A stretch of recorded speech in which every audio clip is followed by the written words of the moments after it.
CL Hindi high school में आप सभी बच्चों का स्वागत है। सरकार के दिए गए होम लर्निंग कार्यक्रम के अंतर्गत मैं आपको अर्थशास्त्र में दूसरा प्रकरण पढ़ा रहा हूँ। यूट्यूब पर भी आप इसको सब्सक्राइब करके लाइक करके देख सकते हो।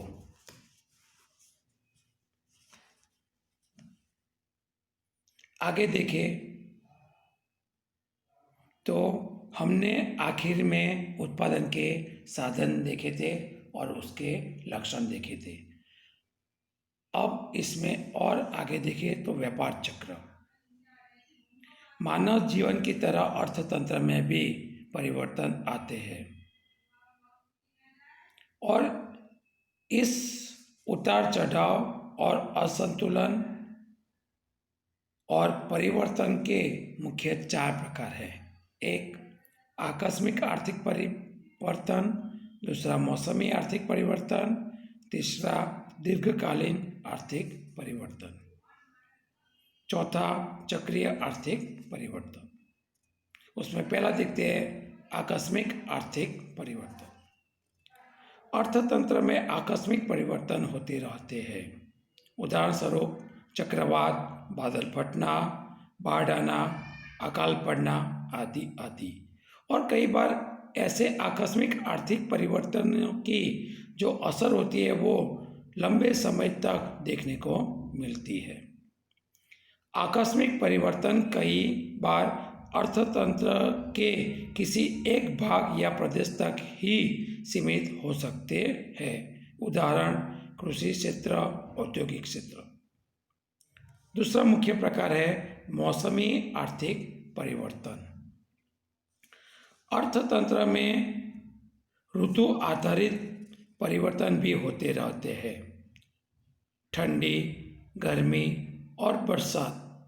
तो यहाँ पर अलग अलग मौसम में अलग अलग वस्तुओं की मांग होती रहती है और उसका उत्पादन होता रहता है। गर्मी में ठंडी वस्तुओं का उत्पादन होता है, ठंडी में गर्मी वस्तुओं का उत्पादन होता रहता है। जैसे कि प्रतिवर्ष मौसमी परिवर्तनों का एक चक्र चलता रहता है जिसमें समयांतर में परिवर्तन होते रहते हैं। तो दोस्तों मौसमी आर्थिक परिवर्तन ऋतु आधारित होता है। तीसरा प्रकार है दीर्घकालीन आर्थिक परिवर्तन। अर्थतंत्र में किसी निश्चित दिशा में लंबे समय तक परिवर्तन की प्रक्रिया चलती रहती हो तो उसे दीर्घकालीन परिवर्तन कहते हैं।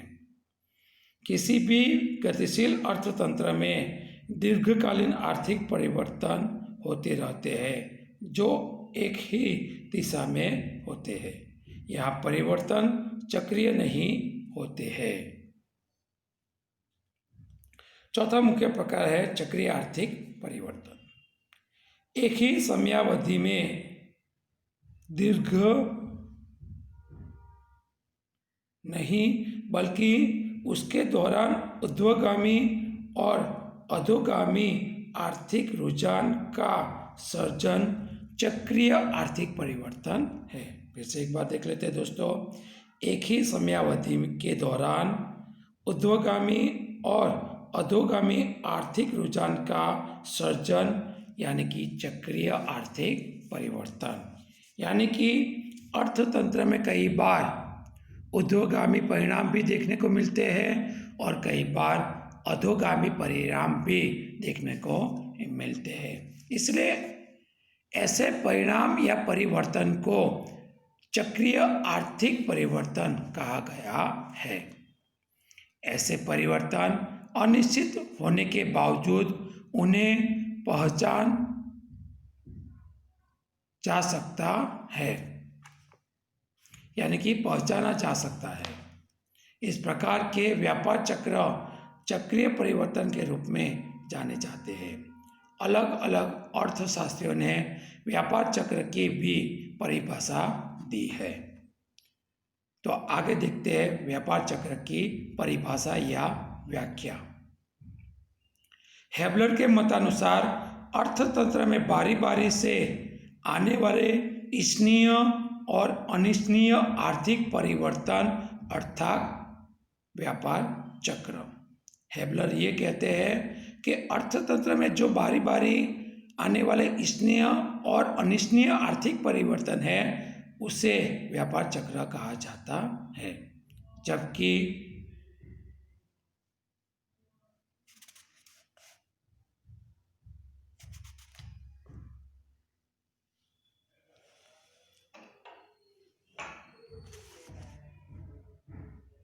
होट्रे के मतानुसार व्यापार के इच्छनीय और अनिच्छनीय सोपान जो बारी बारी से आते हैं उन्हें व्यापार चक्र कहा जाता है। होट्रे के मतानुसार इच्छनीय और अनिच्छनीय सोपान जो बारी बारी से आते हैं उसे व्यापार चक्र कहा जाता है। व्यापार चक्र की व्याख्या के आधार पर नीचे दर्शाई गई बातें देखने को मिलती है। एक, अर्थतंत्र में आर्थिक उतार चढ़ाव होते हैं। दूसरा, अर्थतंत्र में इच्छनीय एवं अनिच्छनीय ऐसे दो व्यापारिक सोपान देखने को मिलते हैं। तीसरा, मूलभूत रूप से अर्थतंत्र में उपभोग के परिणाम स्वरूप उत्पन्न मांग में परिवर्तन होता है। चौथा, व्यापार चक्रीय उतार चढ़ाव समान समयांतर में उत्पन्न नहीं होता है। तो ये चार बातें व्यापार चक्र की परिभाषा में देखने को मिलती है। आगे देखते हैं व्यापार चक्र के सोपान। समझने के लिए व्यापार चक्र के 4 सोपान बताए गए हैं। एक, तेजी, दूसरा गिरावट, तीसरा मंदी और चौथा सुधार। उसमें पहला देखते हैं तेजी। व्यापार चक्र के इस सोपान में व्यापार प्रवृत्ति उच्चतम कक्षा पर होती है। तेजी में व्यापार की प्रवृत्ति कैसी होती है दोस्तों? उच्चतम कक्षा पर होती है। यहाँ मांग और उपभोग के ऊंचे दर के कारण अर्थतंत्र में लाभ की स्थिति होती है। यानी कि यहाँ पर मांग भी ज़्यादा देखने को मिल रही है और उसका उत्पादन और उपभोग भी ज़्यादा देखने को मिलता है। इसलिए यहाँ पर लाभ की स्थिति देखने को मिलती है। इसलिए पूंजी निवेश और रोजगार का ऊंचा दर देखने को भी मिलता है। तेजी में रोजगारी भी बढ़ती है और पूंजी निवेश भी बढ़ता है। दूसरा सोपान है गिरावट। लाभ की अपेक्षा से पूंजी निवेश बढ़ता जाता है। साधनों की मांग बढ़ने से उनकी कीमतें बढ़ने लगती हैं, जिससे उत्पादन खर्च में बढ़ोतरी होती है। यहाँ पर ये समझा गया है कि यहाँ पर लाभ होने के कारण पूंजी निवेश बढ़ता है, उत्पादन भी बढ़ता है और उसके कारण फिर उत्पादन के साधन की जो कीमत है वो भी बढ़ती है। इसलिए फिर उसका जो उत्पादन खर्च है वो ज़्यादा आता है। दूसरी ओर लोगों का उपभोग घटते दर पर बढ़ने से अर्थतंत्र में कमजोरी देखने को मिलती है। यहाँ पर तेजी में जितनी तेजी से उत्पादन हो रहा है उतनी तेजी से उसकी मांग या उसका उपयोग नहीं बढ़ता।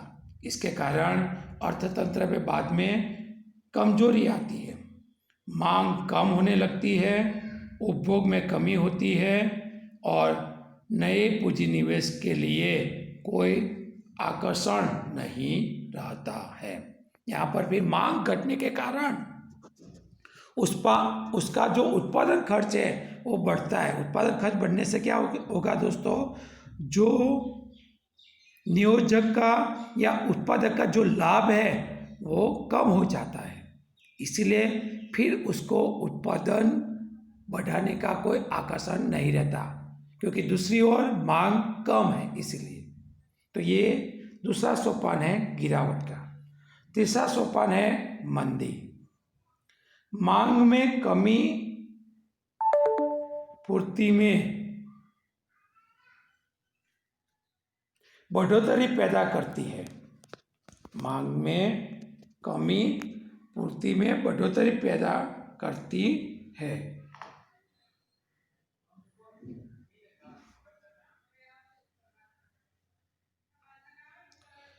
कीमत घटने के रुझान से लाभ घटता है और लाभ घटने से पूंजी निवेश और रोजगार में कमी होने लगती है। यहाँ पर कीमत घटती है तो लाभ भी घटता है, और लाभ घटने के कारण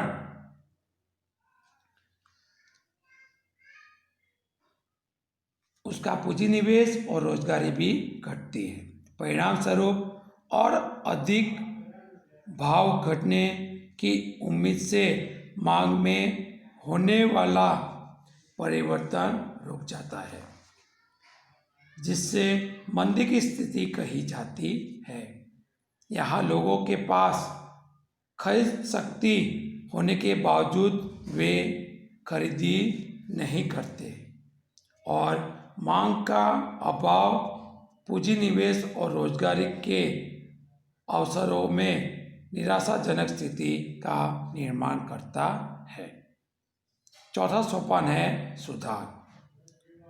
अर्थतंत्र में व्यापार निराशा में से अपने आप खरीदी की ओर रुझान नए वातावरण का सृजन करता है।